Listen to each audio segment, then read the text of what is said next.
Today is our second session of our Taking the Pain Out of Pain Management series. And today we'll be focusing on one step at a time, the assessment of pain.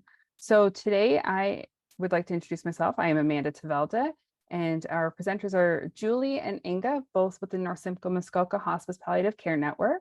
Before we begin, we would like to acknowledge that the land which we are gathered on today is a traditional territory of the Anishinaabe Nation, specifically Chippewa Tri-Council, comprised of Chippewas of Beausoleil, Rama, and Georgina Island First Nations, more recently, the Mississaugas of the Credit River First Nation. Ontario is covered by 46 treaties and other agreements and is home to many Indigenous nations from across Turtle Island, including the Inuit and Métis. These treaties and other agreements, including the One Dish, One Spoon Wampum Belt Covenant, are agreements to peaceably share and care for the land and its resources. Other Indigenous nations, Europeans, and newcomers were invited into this covenant in the spirit of respect, peace, and friendship. Most of us have come here as settlers, immigrants, or newcomers in this generation or generations past. We are all treaty people. Every day we are mindful of broken covenants, and we strive to make this right. We commit to collaborating based on the foundational assumption that Indigenous peoples have the power, strength, and competency to develop culturally specific strategies for their communities. We are dedicated to honoring Indigenous self-determination, history, and culture, and are committed to moving forward in the spirit of reconciliation and respect with all First Nations, Métis, and Inuit people. And as you know, we are here for the Palliative Care ECHO project. The Palliative Care ECHO project is a 5-year national initiative to cultivate communities of practice and establish continuous professional development amongst healthcare providers across Canada. And we would like to thank Health Canada for their financial contribution to the Palliative Care ECHO project. And today our presenters are Julie Layton-Phelps and Inga de Bruin from the NSMHPCN Hospice Palliative Care Network. Ladies, the floor is all yours. Thank you very much, Amanda. We'll go to the next slide. So today's learning objectives are, we're going to look at pain, of course. We want to make sure that the understanding of the importance of pain, that we can mention that, understanding the difference between screening and assessments, outline and identify gold standard assessment tools for pain, and identify pain assessment tools in the cognitively intact individuals as well as the cognitively impaired individuals. So this slide we are going to use throughout our grouping of educations. It is regarding the classifications of pain. And it shows us the differences of, or the classifications of pain. It's important to determine the etiology of the pain so that we can provide appropriate intervention. So pain can be acute or persistent, malignant, non-malignant, nociceptive, of which somatic or visceral, and non-nociceptive as peripheral and central nervous system pain. So let's have a look at pain assessments. So pain assessment is very important. Assessment should strive to identify the pathophysiological mechanisms underlying the pain, and pain serves as an indicator on the severity of the conditions and helps to guide the treatment. A communication tool for patients to express their pain, and pain is often undermanaged and undertreated. Effective pain management is reliant on proper assessment, and we're going to go through the assessments next. So some of the barriers to pain assessment: if a person is cognitively impaired, unable to focus, or has depressive moods, an inaccuracy of patient's pain memory, there might be language barriers or learning difficulties, person might be intubated and or sedated, there might be lack of knowledge, experience, and or awareness of the assessing clinician, and we could be managing pain crisis, which might be a barrier. Pediatrics might be barriers, and there could be fears of being a burden or bothering the staff, or of addictions or overdose, which may report an underrating of the severity of pain. So we can look at those. Pain assessments may differ depending on the perception of the assessor, and some reports that race and ethnicity can affect the way patients report their pain and the way assessors interpret it, as well as history of clinicians generally underrating pain assessments. So research suggests a person's personality traits might also influence their perception of pain. Some religious and cultural traits also explain how a person may demonstrate or exhibit pain, and assessment and management can be affected by patients' beliefs about pain.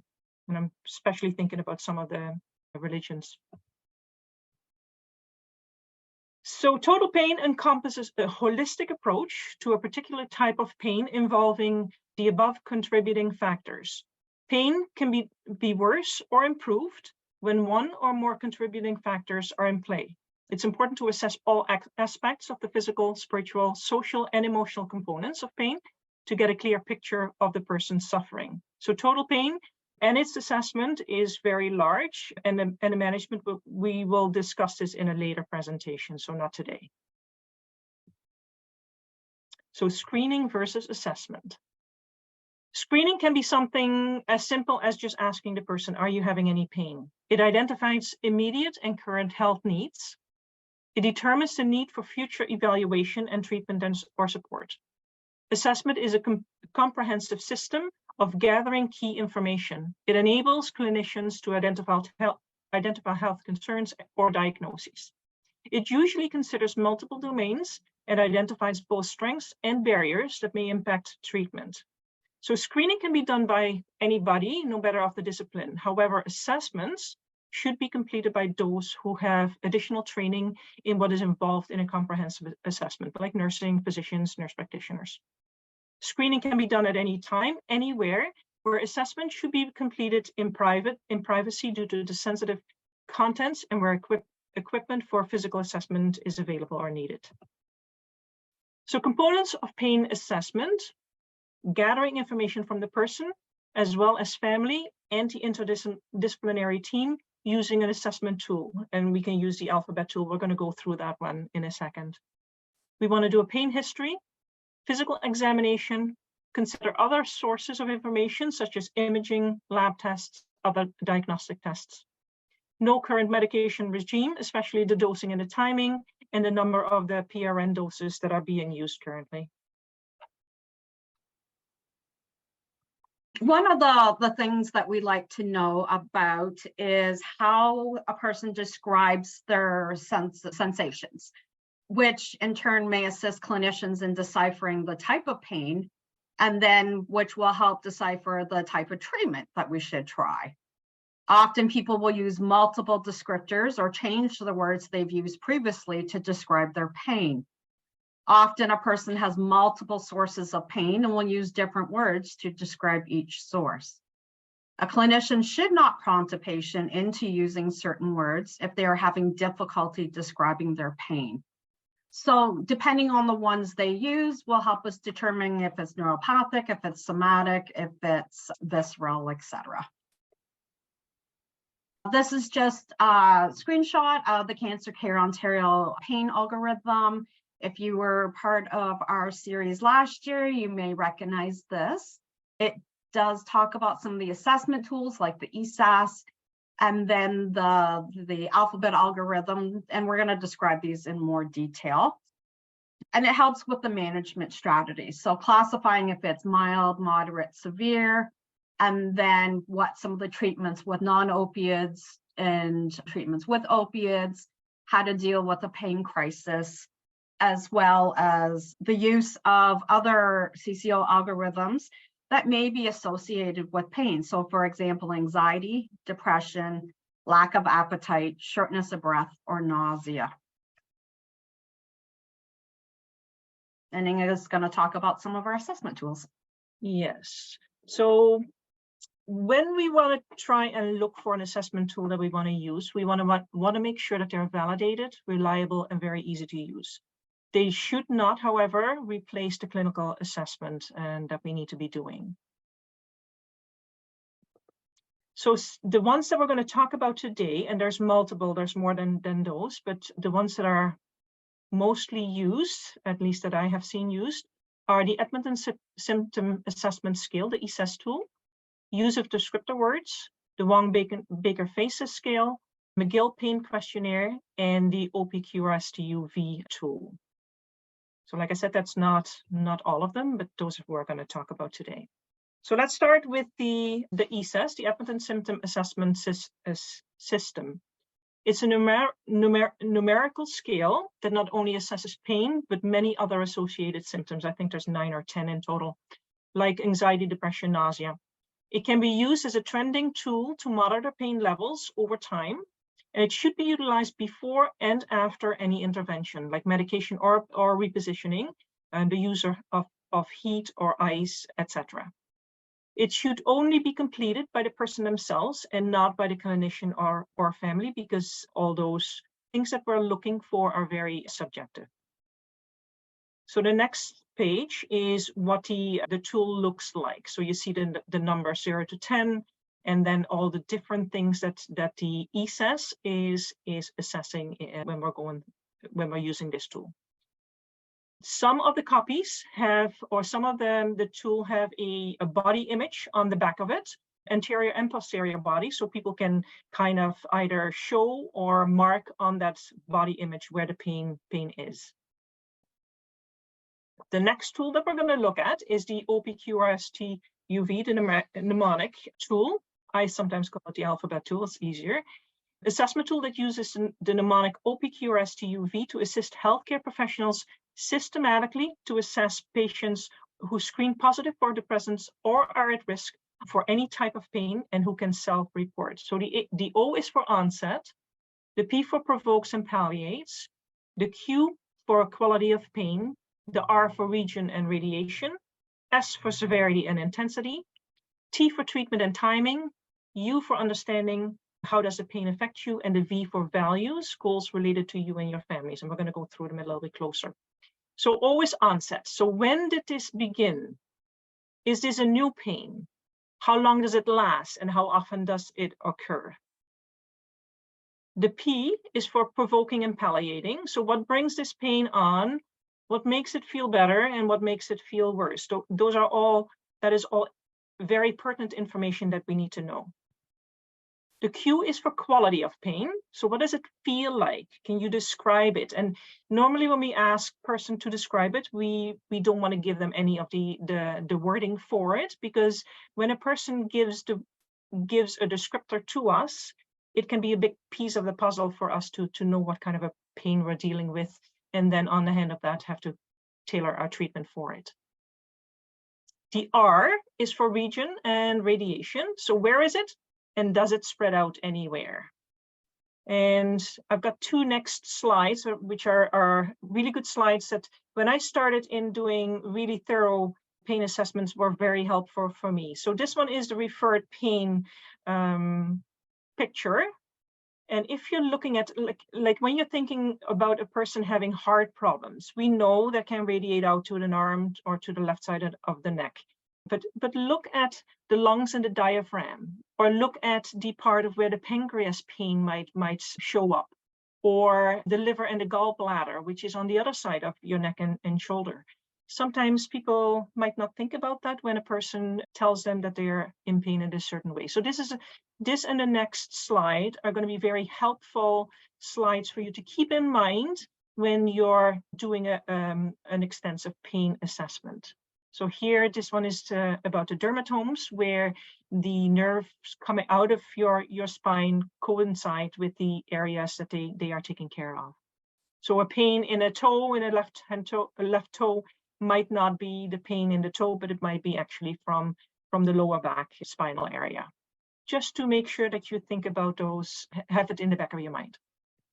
Getting back to the alphabet tool, the S is for severity and intensity. So what is the intensity of this symptom? So what is it right now? What is it at best of times? What is it at the worst of time? And what is it on average? And all those things you would like to know, and sometimes even the timing of that. So the T is for treatment and timing. So what medications or treatments are you currently using? What medications have you tried in the past for this, and how well did they work? And we need to know that, because we don't want to redo something or trial something and lose time with something that hasn't worked in the past. Do you or did you have any side effects from the medications or the treatment? So do we need to look at that, and how bothersome was that for you? Do we need to do a little bit more of the education that a lot of times comes around being with the use of some of the opioids or all of the opioids that we're using? The U is for understanding. So what do you believe is causing this symptom? Just imagine having a person with cancer or has been in recession from a cancer and now is having pain again. Like, just imagine what that might mean for a person. So what do you believe is causing this symptom? And how is the symptom affecting you, your level of functioning or your families? Like, does it take you away from certain things that were your part in the relationship in a household? So that's a U for understanding. Important stuff for us to know, for us to have a holistic approach to support our residents and our patients. The V is for value. What is the goal for this symptom? And where would you like it to be? A lot of people think that perhaps everybody wants to be at a 0, because that's what I think, but not necessarily so. What is the goal? Do you want to be sitting at a 1, a 2, a 4, or 5? What is your comfort goal or acceptable level for this symptom? And sometimes that has to do with culture. Sometimes it has to do with religion. Lots of variables in there. Are there any other views or feelings about the symptom that are important to you and your family that we should know about, so we can help you the best that we can support you? Okay, then we're going on to the next tool, which is the McGill Pain Questionnaire. It works with a number of diagnoses. It assesses quality and intensity of pain, including sensory and affective components. Long to complete, with a limitation in its use because it's got 78 descriptor words that you have to go through, so it's very lengthy. It may help the clinician in identifying the specific type of pain syndrome. It's not ideal for repeated use in an acute pain setting just because it's very lengthy. There is, however, a short form of the version with 15 descriptor categories. It has come out in 17 different languages, so lots of countries are using this tool. So this is what it looks like. It's a 3-part tool. I'm just going to move my slider up. A part tool that measures several dimensions of the pain experience. It has a body diagram that the person can show specifically where their pain is at, and the person indicates the intensity of the current pain on the top of the scale there. Then the other part is the 72 descriptor words that patients are to circle, the ones that best describes the pain that are experiences. Then you count that up in a total, and then there's a cumulative score for it. The next one we're going to look at is the BPI, the Brief Pain Inventory. It's a multi-dimensional, like the McGill Pain Questionnaire. It assesses pain and how it affects them, including intensity, location, how much it interferes with daily life, and how much pain a person experiences within a certain time frame. So it's very good to use in a chronic pain instance. This tool also looks at how long the pain lasts, as well as pain medications that are being used, and takes more time to complete versus your single rating scales that we're going to get into in a second. This tool is also available in many different languages and has pictures to help somebody show where their pain is located, like you can see on the scale here. So this is what the BPI looks like. The next one is the verbal rating scale. It's easy to understand and use, provides reliable information. It's less sensitive to visual analog scales, but it can lead to miscommunication and may involve difficulty with language barriers. So if you've got a person with a language barrier or a reading difficulty. So this is what it looks like. It's that's the verbal pain intensity scale. So it goes from no pain, mild, moderate, severe, very severe to worst possible. The next one is the numerical rating scale. That's the horizontal line marked with the numbers 1 to 10. And the person will mark or tell you what number fits with the pain that they are experiencing. It's easy to use with adults without cognitive impairments. However, not able to use it with the cognitively impaired person. More specific than scales that use the less than 10 number. So there's other scales that use just a few. Some from specific cultures may prefer some of the visual scales. And our next slide shows you what it looks like. Next scale is a visual analog, and it varies in appearances. It's simple wording from no pain to severe pain on opposite ends of the tool. The person marks a point between the two extremes to demonstrate how much pain that they are experiencing. And useful for those with long-term pain conditions where you can see some difference in that pain over a various amount of time. Some people may have difficulty with this particular tool if there are no labels or descriptors. In addition to healthcare workers may have some issues with interpreting the same results of the tool. So the next one is what it looks like. So it's a little bit, it doesn't have as much information on there for us. So additional areas of assessments are a physical assessment. We want to know where the site of each pain is, the intensity, the severity of each pain, the timing. We want to look at some of the pertinent history. Are there any risk factors, drug history, multiple cancer mechanisms, premorbid psychiatric condition, etc.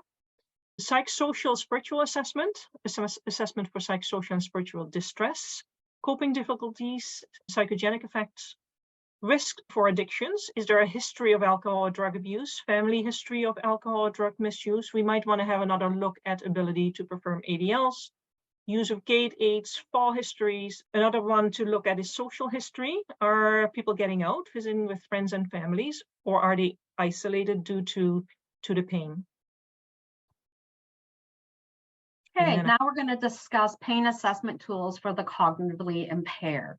So this includes the FACES scale, the PAIN-AD, ABBY, the DOS-2, and the FLAC. Some institutions, particularly in long-term care, do their own assessment tools. Sometimes they use one, sometimes they use more than one. So just making sure you follow your organization's policies. So we want to correlate some of those behaviors to determine if they are related for pain. So we're looking for those changes in behaviors from their baseline, trends and timing of when these behaviors may be occurring, and if there's possibly any other causes for their behavior.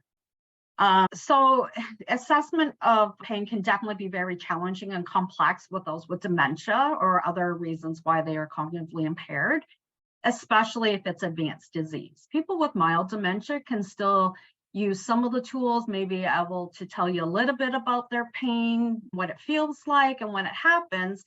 But as their dementia advances, that becomes harder and harder to do.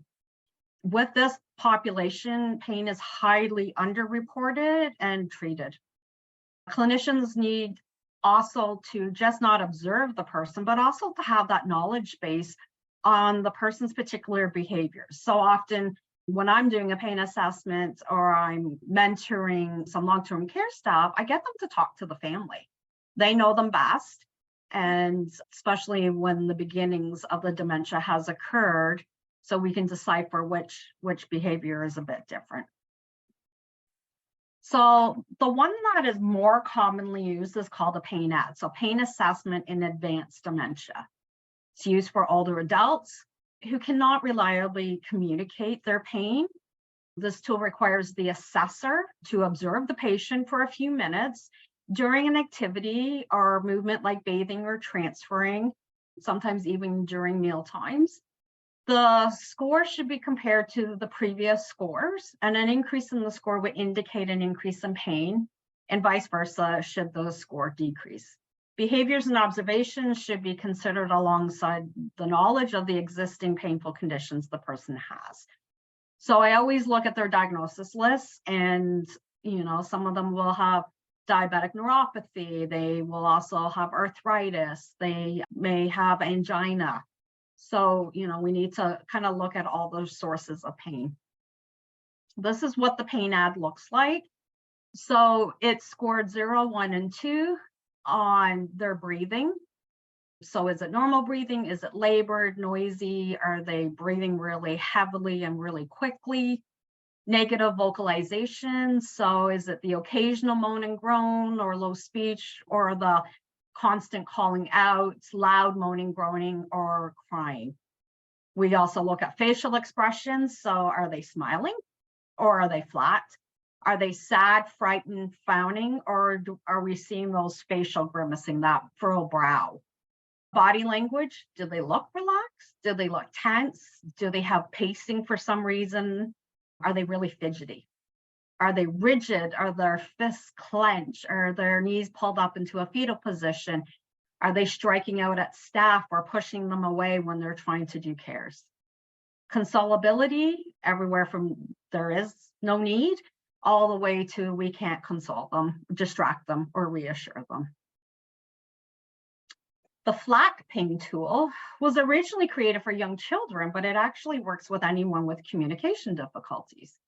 So the F stands for facial expression. Some of these are quite similar to the pain ad as well. Leg is leg extension or relaxation. A, activity. Are they still or are they moving with the pain? Are they crying? Can they be consoled? Are they relaxed? Oh, sorry. And then you score it. So are they relaxed, or out of 0 all the way to a 7 out of 10 score indicating severe pain? So this is what it looks like. And it's a 0, 1, 2, just like the pain ad. It just has a bit more information on the legs and their activity level more than the pain ad. The Wong-Baker's Faces tool is very popular. It's very simple to use. There's definitely different versions. Some are computer graphics. Some look like they've been hand-drawn. Some have descriptor words on it with a numerical scale, and some just have the pictures of the faces. The faces on the tool are not what the person looks like. It is how they're feeling inside. So that's important to realize. Can be utilized for anyone with communication difficulties, including pediatrics and ventilated patients if they're awake. Can also be confusing to some, like children and cognitively impaired, as they may misinterpret the facial expressions as emotions. So this is what it looks like. This is the one that has the descriptors as well as the numerical on there. Another tool that can be used, and I've seen this one in addition to pain ad, is the Abbey pain scale. It's used those with dementia who are nonverbal. It's easy to use. The assessor does not require any training. And we look at the particular behaviors and score based on those. There isn't the best deal of evidence with this tool because originally for who it was primarily used for, but researchers do recommend that we can use this as an option. So this is what the tool looks like. It looks busy. And, you know, they are looking for vocalization and facial expressions, change in body language, behaviors, physiological changes, physical. So you can see it's scored a 0, 1, 2, and 3. So that's a little slightly different than pain ad and flat. And then we score it, and then 0 to 2 is no pain, all the way up to 14 and plus is indicating of severe. And then there's a tick box for the type of pain, whether it's chronic, acute, or acute on chronic. So head to toe physical assessment related to pain. So we never want to just use some of the tools. We also have to use our hands, eyes, ears to touch, listen, observe, and look. So touch, palpate the organs, masses, listen to lungs, bowel sounds, heart, observe, looking for deformities, areas of discoloration of the skin. Is there any pain, radiating sites? So just to make sure that it's another part of your assessment. So what does the assessment tell us? It might tell us that we need to do some additional assessment, perhaps some testing, some other stuff that needs to be looked at. Outcome data from the assessment will aid in deciphering treatment options. It's going to tell us how often we need to do an assessment. And do we do it every shift? Do we do it once a week or once a month? Is there any new pain? Realizing that a person might have multiple pains, to keep that in mind. Is there an increase in patients' typical pain? So the pain that we are looking at the moment, is there a change in that kind of pain? Is there a new or different effect of patients' ADLs, behavior or mobility? So especially in your non-cognitively cognitive patients, have a look at that. Is there a change in the use of the PRN medications? Are we using more of it? Do we use it more closer together? So all those things are going to give us some information. The assessment of symptoms is like being a detective. A clinician needs to look at to take into account all of the information obtained from multiple assessment sources and assessment sites tests to come to a fulsome conclusion to the best of our ability. Often nurse consultants like us, we will get called into the long-term care facilities to help determine if the increase in responsible behaviors is related to disease progression, perhaps a new delirium, or an increase of pain. Results of a consultative experience will help determine the course of our actions. So it's a lot of stuff involved. So why is a comprehensive pain assessment key to effective pain management? A process is in place then to ensure continuous re-evaluation and to ensure that we do not miss important pieces in the pain story. It's like a puzzle, putting those pieces together continuously. Requires interdisciplinary care that incorporates a thorough assessment towards developing a multi-model treatment plan. Optimally, we would like to have pharmacological and non-pharmacological therapies at the same time. Documentation of pain assessment. Documentation is always a huge one, very important. Always document according to the facility's policy. Thorough documentation with all of the things that are mentioned below. Objective data, like your tools that you've been using resulting in the assessment and data that you've gotten. Subjective data, your own personal observations, and realize those are subjective. Observations from other disciplines or family members. Who is the information reported to which person in the team? Interventions used, and then include the non-pharmacological and the pharmacological ones. Effectiveness of the intervention and next steps, and who the effectiveness was reported to, and any further changes to the care plan. Update the care plan, making sure that the type and frequency of assessments are listed and appropriate to everyone in performing the same assessments. Use the same tools in your facilities. It just makes unraveling that puzzle a lot easier. Charting by exception and progress notes needs to be accurate, concise, and it needs to be timely. And then I'm going to hand it over to Julie for a case study. Thanks, Inga. So our first case study is John. He is a cognitively intact elderly man. He's 74. He has metastatic prostate cancer to the bone and lungs. His PPS currently is 40%, and these are the list of his symptoms: pain, fatigue, weight loss, decreased appetite, dyspnea with hemoptysis, depression, and constipation. So based on all of his symptoms, which ones may be related to his pain? Feel free to unmute yourself or put it in the chat, which Amanda will read for us.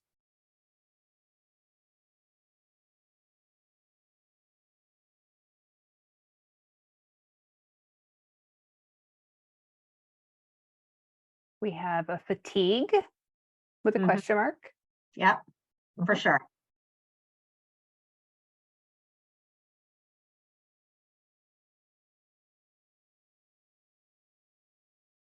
And we have all of them. Basically, yes. Dyspnea.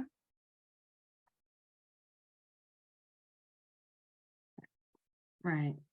So, yes, pain is very tiring. When people are in pain, they don't like to eat a lot, which will result in some weight loss as well as dehydration, which then could possibly lead to constipation.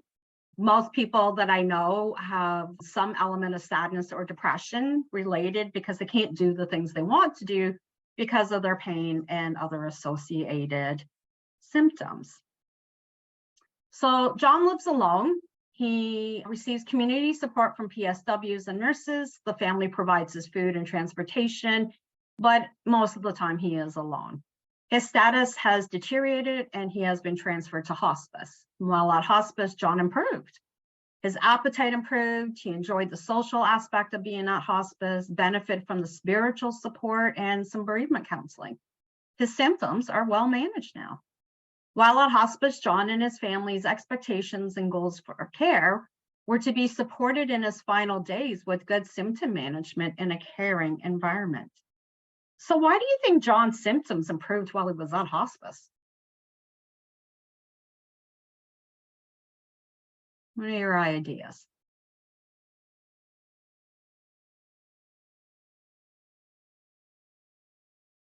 And we actually see this happen regularly. Yes.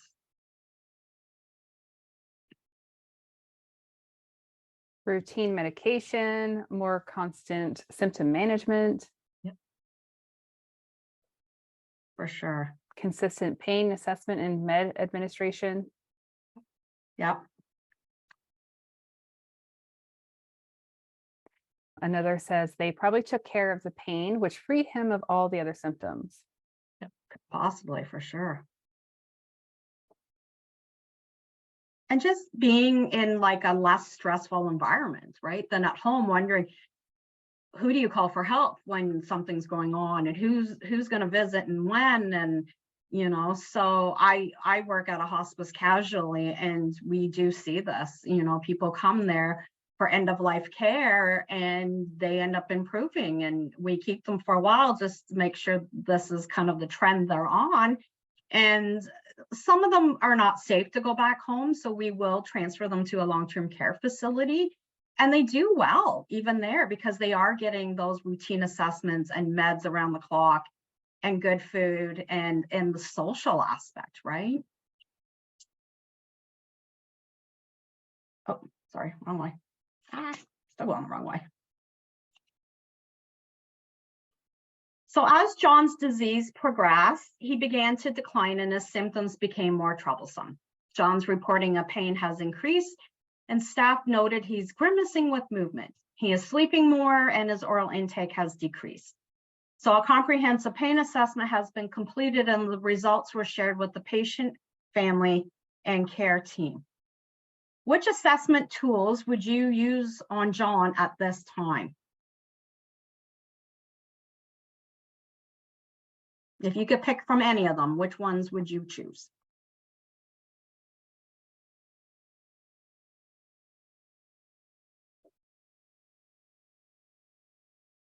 ESAS, Yes.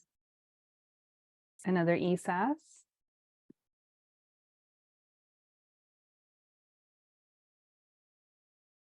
OPQRS-TUV. Correct. Because John's cognitively intact. So those are the two main ones we would probably use. The McGill and the brief pain inventory can be used as well. Which assessment tools would you use once he is unable to express his pain verbally?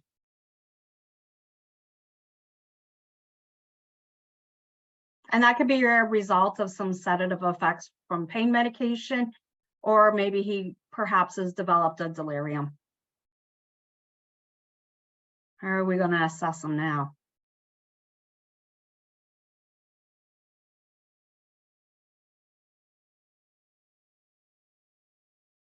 We got a pain edge, facial scale. You're muted, Amanda. Oh, sorry about that.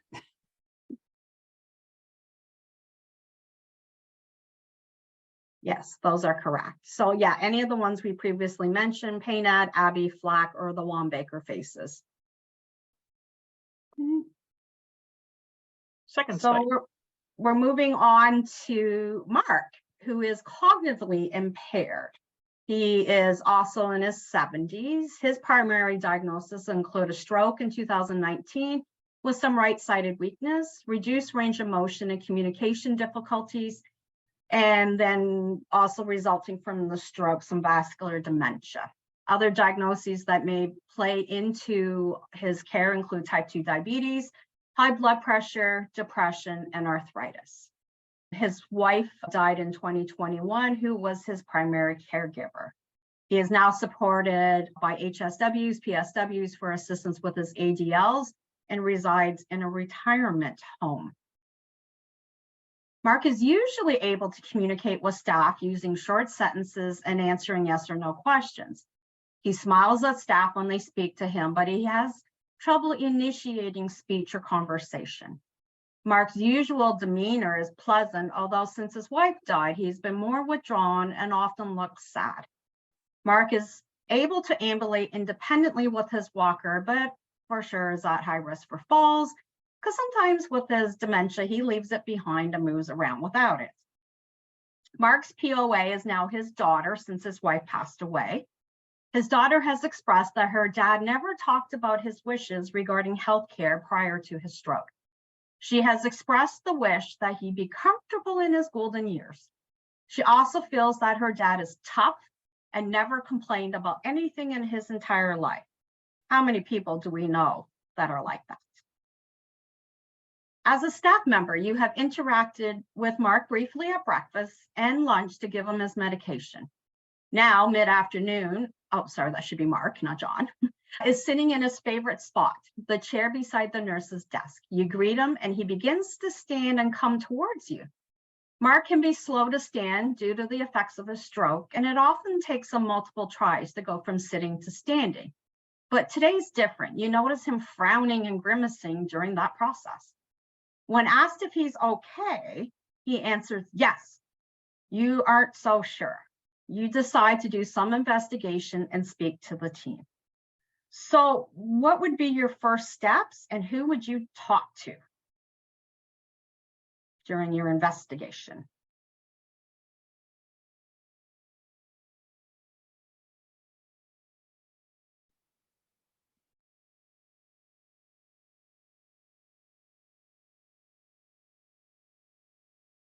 Definitely speak to the person who's doing the daily care. Mm-hmm. Talk to the PSW who spend most of the time with them. Oh, for sure.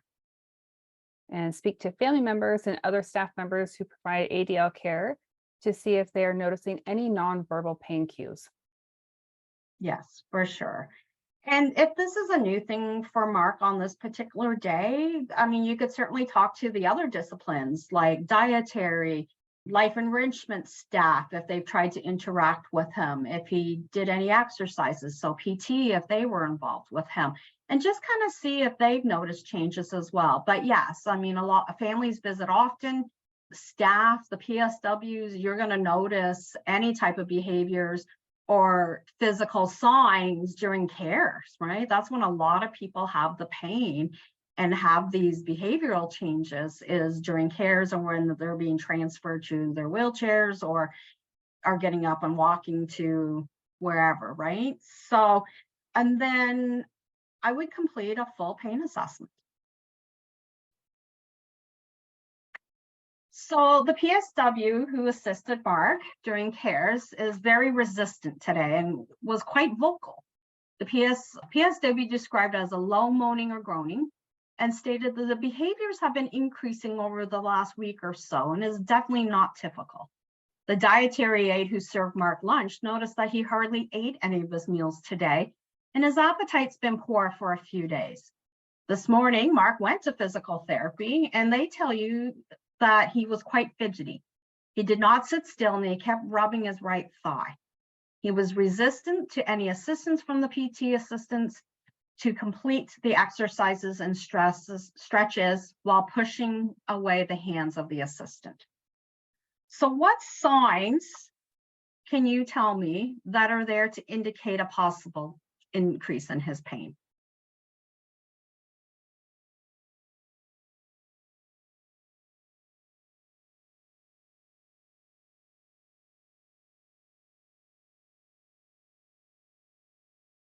We kind of did bold those signs, so.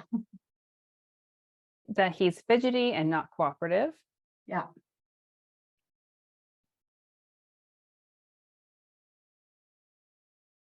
The moaning and groaning, poor intake, Mm-hmm. the rubbing, fidgety. Yeah. Yeah. Now, just a note about the rubbing of his right thigh, that kind of gives you a rough area. I had a lady who was rubbing her upper thigh and verbally told me it was her knee that was bothering her. So it could be referred pain as well, right? If these are changes in Mark's normal behavior, how come nobody said anything earlier? It's taken almost a week before people are starting to say, hey, something really is going on?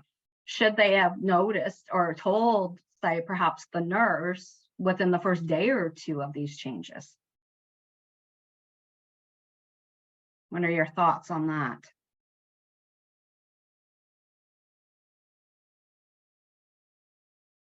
Yes. Yeah, right. So just remember, everyone has a responsibility to report changes. So if the maintenance person is walking by and someone's moaning, groaning, or crying, they have a responsibility to tell a PSW or the nurse in charge that, you know, Mark is exhibiting these type of behaviors. So that is his duty to report as well. Armed with this information, you decide to complete a pain assessment on Mark, sorry, not John. You believe that due to his communication difficulties and his dementia, you would not be able to complete the OPQRSTUV pain assessment appropriately. What pain assessment tools could you use instead to determine whether he is having increased pain? And could you still use that algorithm?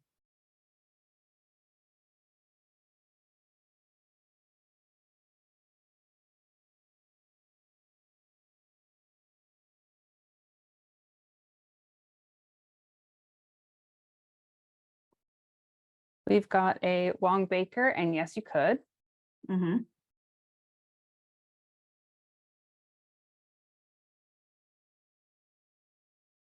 Yeah, it definitely depends on the level of their dementia. People with mild to even moderate dementia can still answer some of those questions on that algorithm. May not be fully or may not be full descriptions, but they can certainly try. But I would certainly, in the case of the cognitively impaired, pair that with another type of tool, just in case. So just a couple of questions. Do you think he has increased pain from his normal chronic pain?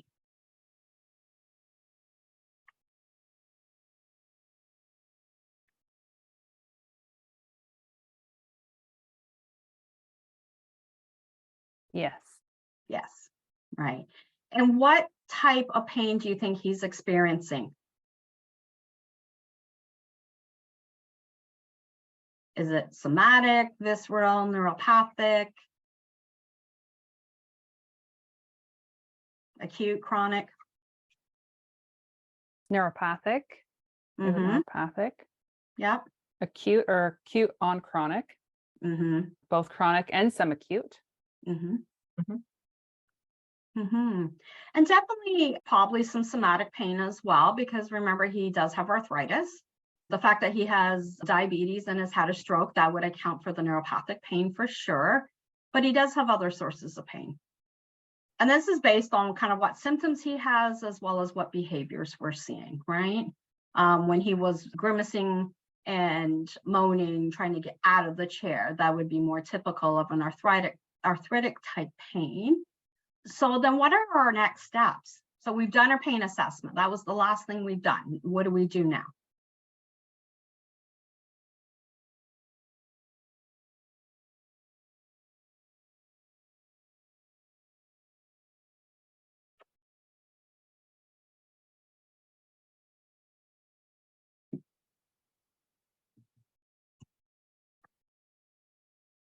Linda says, look at medication history and call physician or NP.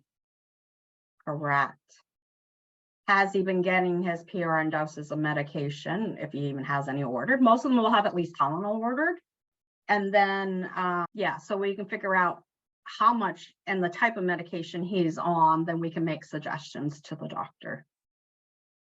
How would we communicate the information from his behaviors to the pain assessment to the doctor, as well as the POA? Because remember, most places in long-term care and even in retirement, you do have to contact the POA with any changes.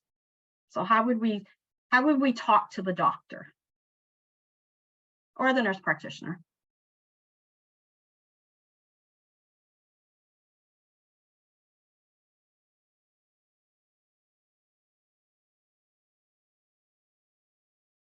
Linda says SBAR. Very good, Linda. Very good. For those who don't know what an SBAR is, it's kind of like a communication tool that gives you hints of things that we should be talking to other healthcare professionals about. So you can jot down your notes before you get on the phone so you're not missing any information. So it needs to be concise, give the results of the pain assessment and which tool you used, review of the current medications and how many PRNs that we're doing. For the power of attorney, be concise as well and explain the results of the assessment and then explain any of the changes in medications that the doctor has ordered. So we speak to the doctor who agrees that he's likely experiencing an increase in pain. The doctor has made changes to his medications and the trial is to last 1 week and then results communicated to the doctor. We called Jane to inform her of the new orders and discuss the results of the pain assessment.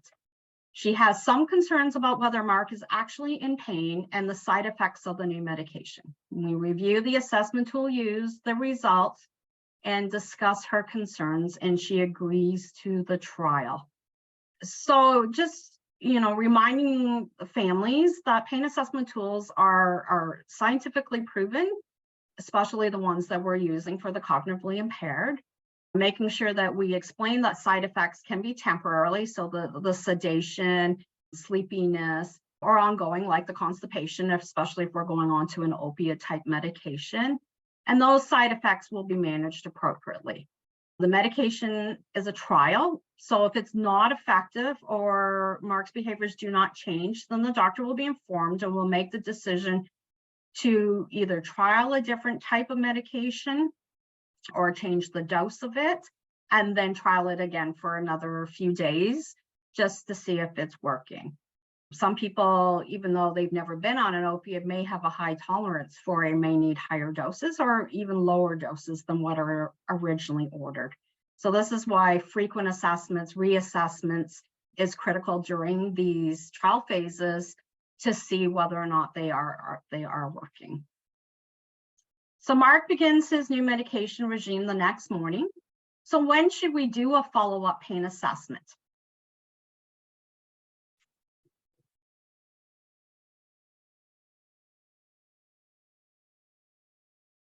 "24 hours." Mm-hmm.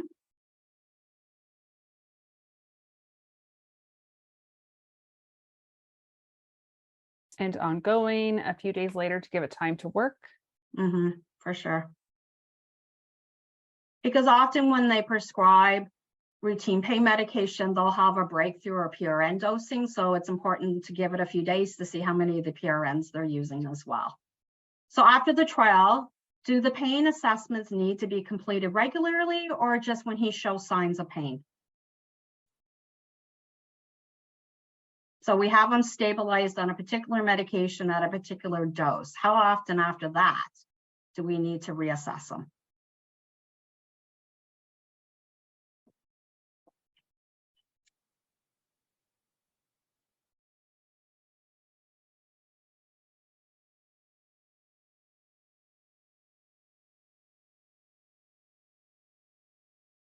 We have ongoing regular assessments and signs of pain, and then we have weekly or monthly. Right. So because Mark isn't directly able to inform when he is experiencing pain, we definitely need to be aware of those responsive behaviors, those nonverbal cues, and just even when we're interacting with them, if we're saying, "How are you doing today? It's a nice day," I'll watch his physical appearance and if he is having any type of behaviors. Normally you can do this weekly for a few weeks and then it can just be PRN after then. But as people are on medication, they become tolerant, right? So we may start seeing those signs of pain in the cognitively impaired that we may need to increase his dose or increase the frequency between doses if he has end of dose failures. So lots of things we need to be aware of and keep monitoring with him. So what else do we need to consider?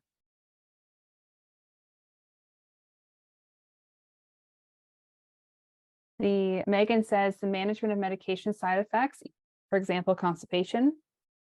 Oh, for sure. If the doctor's prescribing an opiate, they should always have some type of laxative or stimulant for the bowels.